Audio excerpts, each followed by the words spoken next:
Well, hello, and welcome to my latest video. My son said to me, he said, "Why do you always put on that voice?"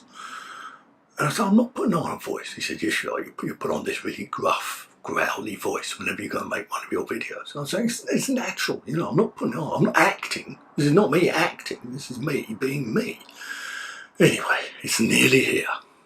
The fourth greatest sporting event in the world is nearly here. Number 1 is the World Cup. Number 2 is the Olympic Games. Number 3 is the Old Port Ends Reliability Trial. And number 4 is the Tour de France. Yes, a cycle race around France. Although, as you may know, this year, the first 3 stages take place in Denmark. So it's not really the Tour de France, it's the Tour de France and a bit of Denmark. Well, quite a lot of Denmark, actually, because Denmark's quite a small country. But you could say it's the Tour de France plus 3 days in Denmark. But that's quite a lot to get on a t-shirt or a mug or a coaster or all those things, so they don't do it. But anyway, that's what it is. So all of the great cycling commentators and many of the lesser cycling commentators are doing their predictions. And me, being not one of the great, not even one of the lesser, but one of the lesser cycling commentators, thought I also should do my predictions for the Tour de France. So here they come. You better write them down, because you may want to go to the bookies and put a bit of money on some of my predictions, which are bound to come true because I've seen them in the stars. And the first prediction is that somebody is going to win the yellow jersey.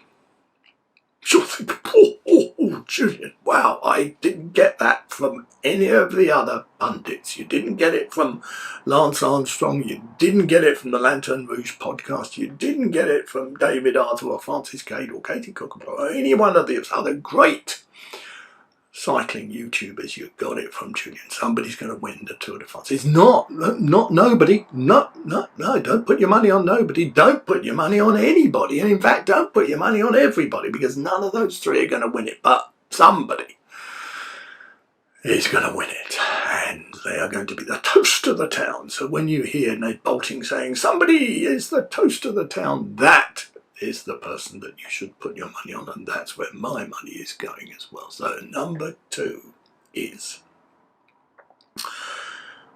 the winner of the points jersey will wear a green jersey, while the winner of the points competition will wear a green jersey. Or is it the winner of the points jersey will wear a green competition? No, they'll wear a green jersey if they win the points competition, and the leader in the points competition in each stage will wear the green jersey for the following day. Right, so that's that I may be going out on a limb with that particular prediction, but I think I'm on pretty safe ground. I've put a few bob on it on the online roulette slots or whatever it's called. Anyway, the one where Harry Redknapp says, bet, but don't bet all of your money. That's what I'm doing, although I haven't really taken its advice, because I am betting all of my money on these particular predictions. So number 3 is, in each stage there's a sprint competition, and this used to be known as a Prime or a Prime. And they've brought back the name Prime, and the reason for that is it's sponsored by Primark. Yes, the very popular middle-class purveyor and retailer of clothing stuffs. And so the winner of the Prime, the Primark, the sprint stage on each day, will get either a dozen pairs of socks, value €2, or they will get 47 t-shirts, value €3. So you might think that the t-shirts are better value, but I've got to say they don't last particularly well. But the socks, oh wow, the socks are worth having. So there'll be a scramble for those for the winner of the sprint competition on each individual day. Now, the 4th prediction.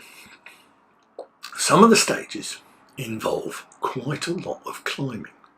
Now, you'll be thinking, if you're new to cycling, what is climbing? Well, if you're cycling along on the flat, okay, that's called cycling on the flat. And if you're going downhill, like that, downhill, that's called cycling downhill. But if you're going uphill, and particularly if you're going uphill for a long time on what could loosely be described as a mountain, that is called climbing. and tuck that away in your back pocket of cycling knowledge, because you're going to need it later. So when one of the commentators, Ned Boulting or David Miller or Rob Hatch or Sean Kelly, or who's the guy that you see with Orla Shenway? He's got a little kind of Van Dyke beard like that. Used to be a pro cyclist, but not a very good one. Dan Lloyd, that's it, Dan Lloyd. Then they have another one who's big kind of raison d'etre, or he's thin. He doesn't wear socks. If you notice that, he doesn't wear socks, and he always wears a shirt outside his trousers. That's Adam Blythe. That's what he's chiefly known for, and was chiefly known for in the peloton, incidentally. The third person, who may or may not be in the studio with Orla Shenway this particular competition, although I suspect he will, and that is a man who is a genuine giant of the cycling firmament, and that is Robbie McEwen, who has won quite a number of Tour de France stages, although I don't know quite how many, and certainly not as many as Mark Cavendish. Anyway, when any of those people say, and today we have a climbing stage, or today the climbers are coming out to play, or look, there is one of the great climbers of the Tour de France. The reason they're called great climbers is because they're good at going up hills or up mountains sometimes. Now, the climbs in the Tour de France tend to be very long, but generally not particularly steep. Okay.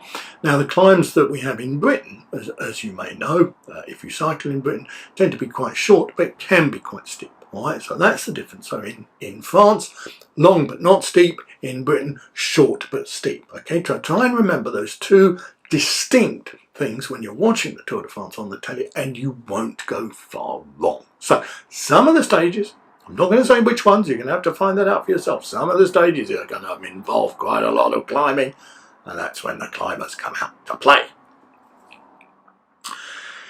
Okay, prediction number... well, I forgot what number it is. Let's call it 14. I've always liked 14. I always thought there's a kind of symmetry to 14. Not symmetry, that would be the wrong thing. 11. There's a symmetry to 11. There's a symmetry to 44. There isn't a symmetry to 14, but it's always a number that I found quite nice. So leave a comment down below in what your favourite number is. No need to say why, just the number will do. We can work it out for ourselves. So my prediction number 14, or is it 5? Are you counting? Is that and this is a genuine prediction, by the way. You may think, well, weren't the others genuine? Well, of course they were genuine, but this one is even more likely to come true, and that is that the winner of the yellow jersey on the first day will not be the winner of the yellow jersey on the last day. Okay, now take a note of that, because that's quite important as a prediction, and I suggest what you do is you take your wife or your husband's housekeeping, and you take your kids' inheritance money, and you get what you can from your grandparents, say you're short a few bob for the electricity bill or something, and you rush down to the bookies, perhaps the one that Harry and Redknapp uses, and you put everything you've got, including your shirt and your trousers and your underpants if you're wearing underpants, put everything that you can on the fact that the winner of the yellow jersey on the first day will not be the winner of the yellow jersey on the last day. Okay, that's a top prediction, that is. And the final prediction, the one that is guaranteed to come true, and if you've got any money left, I suggest you go down to the bookies and put it on this final prediction now, and that is that Tadej Pogacar is going to win the Tour de France. So there you are. Those are my predictions, and we'll come back to them after the Tour de France is finished, and we'll revisit my predictions, and we'll see just how much money I've won, and hopefully not how much money I've lost. So enjoy watching the Tour de France. Thanks for watching my videos. Please like and subscribe and hit the notification bell, and I'll see you next